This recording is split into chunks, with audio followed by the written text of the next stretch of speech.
احمد ایک چھوٹے سے قصبے نور نگر کا رہنے والا نوجوان تھا۔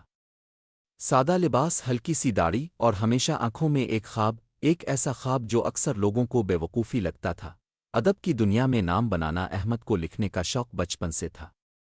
وہ چھوٹی چھوٹی کہانیاں لکھتا، اسکول کی تقریبات میں تقاریر تیار کرتا اور روزنامچے میں اپنے جذبات کا اظہار کرتا۔ مگر یہ شوق سب کو پسند نہیں تھا۔ اسکول میں استاد اکثر کہتے، ادب سے پیٹ نہیں بھرتا، سائنس پڑھو کچھ بنو۔ محلے کے لوگ ہنستے، لڑکا شاعر بنے گا۔ شاعر بھوکے مرتے ہیں، لیکن احمد کا دل ان باتوں سے نہ ڈرتا۔ وہ خاموشی سے لکھتا رہا۔ اس نے 8ویں جماعت میں ہی ایک مختصر کہانی اندھیرے کا چاند لکھی تھی، جسے اس کے انگریزی کے استاد نے پڑھ کر کہا، یہ کہانی تو بہت گہری ہے احمد، تم میں کچھ خاص ہے۔ یہ جملہ احمد کے لیے روشنی کا پہلا دیا تھا۔ وہ دن رات محنت کرنے لگا۔ یوٹیوب پر لکھنے کے مشورے دیکھتا، مشہور مصنفین کی کتب ایک مقامی ادبی میں چھوٹے سے کمرے میں بیٹھ کر نئی دنیا میں امید تھی کہ کچھ اچھا ردعمل دنیا ہمیشہ خوابوں سے مہینے بعد جواب آیا، مگر اب کی تحریر میں گہرائی نہیں، اسلوب کمزور ہے، زبان عام فہم نہیں، ہم اشاعت نہیں کر سکتے۔ احمد کے لیے یہ جملے تلوار کی طرح تھے۔ وہ بار بار پڑھتا جیسے الفاظ کو بدل دینا چاہتا ہو۔ اس کا دل ٹوٹا مگر قلم نہ ٹوٹا۔ اس نے دوسری کہانی لکھی، اکیلا پتھر، ایک اور میگزین کو بھیجی۔ اس بار کوئی جواب ہی نہ آیا۔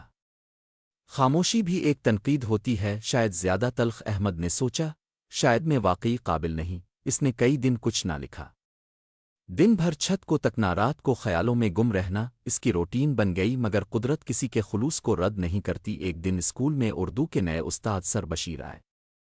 کلاس میں احمد سے کہا، تمیری بارے میں سنا ہے تم لکھتے ہو، کچھ سناؤ۔ احمد نے جھجکتے ہوئے اکیلا پتھر کی کچھ سطور سنائیں۔ استاد کچھ دیر خاموش رہے، پھر کہا، بیٹا یہ بہت گہری تحریر ہے، زبان میں روانی آ سکتی ہے مگر جذبہ سیکھا نہیں جا سکتا۔ تم لکھتے رہو، اور ایک بات یاد رکھو، تنقید سے ڈرنے والا کبھی سیکھ نہیں سکتا۔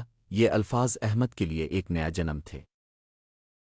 احمد نے دوبارہ لکھنا شروع کیا۔ اس بار وہ روز اپنے ڈائری کے آخر میں ایک لائن ضرور لکھتا، آج جو تنقید ملی وہ کل کی ترقی کا دروازہ بنے گی۔ اس نے اپنی تحریریں آن لائن بلاگ پر شائع کرنا شروع کیں۔ کچھ لوگوں نے پڑھا، کچھ نے سراہا، مگر زیادہ تر نے تنقید کی، بہت اداس لکھتا ہے، یہ کیا فلسفہ ہے۔ عام لوگ یہ نہیں سمجھتے، لکھنے سے کچھ حاصل نہیں ہوتا، نوکری کر لو۔ ایک تبصرہ خاص تھا، تم دوسروں کی نقل کرتے ہو، تمہارا کوئی انداز نہیں۔ یہ جملہ احمد کے دل میں تیر کی طرح لگا۔ اس نے کئی دن اپنا بلاگ بند کر دیا، پرانے کاغذات جلانے کی بھی سوچ لی، مگر اسی وقت سر بشیر کی وہ بات یاد آئی، تنقید آئینہ ہے، منہ موڑو گے تو چہرہ نہیں بدلے گا۔ احمد نے آئینہ دیکھنے کا فیصلہ کیا۔ اس نے تبصروں کو پڑھا، غلطیوں کو نوٹ کیا اور ایک فہرست بنائی۔ جملوں میں روانی کم ہے، الفاظ پیچیدہ ہیں، موضوع عام قاری کے لیے مشکل ہے۔ اس نے اردو زبان کی مشہور تحریریں پڑھنا شروع کیں، پطرس بخاری، منٹو بانو قدسیہ، اشفاق احمد۔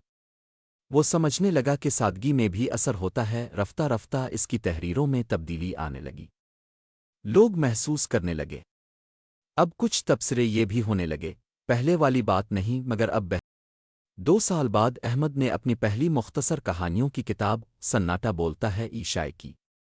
یہ خود اشاعت تھی۔ اس نے دوستوں سے قرض لیا، ڈیزائن خود کیا اور مقامی پرنٹر سے کتاب چھپوائی۔ کتاب کی تقریباً رونمائی شہر کی چھوٹی لائبریری میں رکھی گئی۔ صرف 15 لوگ آئے، جن میں 5 اس کے خاندان کے تھے۔ کچھ نے تعریف کی مگر پھر بھی ایک نقاد نے کہا، زبان اب بھی مکمل نہیں، انداز میں پختگی کی کمی ہے۔ احمد نے خاموشی سے سنا، مسکرایا اور دل میں کہا، تمہاری بات میں سچ ہو سکتا ہے، مجھے اور بہتر بننا ہوگا۔ پھر اس نے کچھ نیا کیا، وہ خود ناقد بن گیا، اپنی تحریر خود پڑھتا، ان پر سوال اٹھاتا، دوسروں سے تبصرے لیتا اور ہر منفی بات کو ایک نوٹ کی طرح اپنے سیکھنے والے دفتر میں رکھتا۔ اس کی دوسری کتاب خاموشی کے رنگ ایک بڑے ادارے سے شائع ہوئی۔ اس بار اردو کے بڑے ادبی حلقوں میں اس کا ذکر ہوا۔ معروف ادیب جاوید انور نے اپنے کالم میں لکھا، ایک نیا مصنف جس نے تنقید کے کانٹوں سے خود کو تراشا ہے۔ احمد اب ایک پختہ قلم کار ہے۔ احمد نے وہ کالم پڑھا، آنکھوں میں آنسو آ گئے اور اپنی ڈائری میں اب احمد خود ایک Ahmad معروف himself is a مصنف ہے۔ famous author.